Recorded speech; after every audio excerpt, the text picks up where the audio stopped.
I now invite Mrs. Farsha Shampande, laureate individual category, to deliver her statement.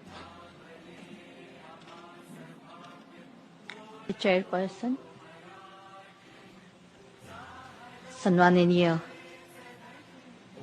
अध्यक्ष, माननीय कार्यकारी संचालिका Natalia madam, UNFPA, उपस्थित मान्यवर, प्रिय मित्रांनो आणि बंधू भगिनींनो, I can talk in English, but as we are working for women, I think even my mother tongue should be respected on this dais.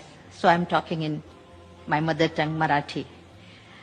हा सन्मान संपूर्ण जगभरातील, भारतातील, महाराष्ट्रातील लोकांच्या प्रश्नांसाठी लोकांच्या सोबत राहून लोकांचे प्रश्न मांडणाऱ्या, त्यांच्यासाठी संघर्ष करणाऱ्या, सर्व संस्था संघटनांमध्ये काम करणाऱ्या कार्यकर्त्यांसाठी, त्यांच्या संघर्षासाठी हा सन्मान होतो आहे अशी माझी धारणा आहे.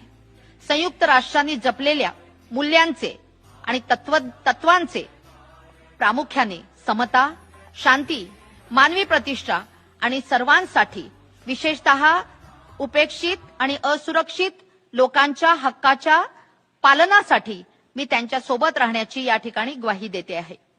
इतकेच नाही तर आपण सर्वजण मिळून आजचा हा वर्ल्ड पॉप्युलेशन डे सेलिब्रेट करत असताना या ठिकाणी निर्णय करूया, भविष्य काळातील जग हे मानवाधिकारांचे रक्षण करणारे, स्त्री पुरुष समतेचा अंगीकार करणारे, अहिंसेनं आणि शांततेनं सगळ्यांनाच जीवनाचा अनुभव घेता येईल असं जग घडवण्याचा निर्धार आपण सगळेच जण या ठिकाणी करूया.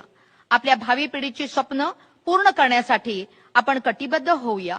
आपल्या सर्वांच्या साक्षीने त्या दिशेने पडलेलं हे माझं आज महत्वाचं पाऊल आहे असं मी मानते आणि हा पुरस्कार हे भविष्य काळात मला ऊर्जा देणारा ठरेल असं नमूद करते. समस्त भारतीयांच्या वतीने, समस्त लोकांच्यासाठी जगभरात लढणाऱ्या कार्यकर्त्यांच्या वतीने अतिशय नम्रतापूर्वक मी हा पुरस्कार स्वीकारते आहे. धन्यवाद.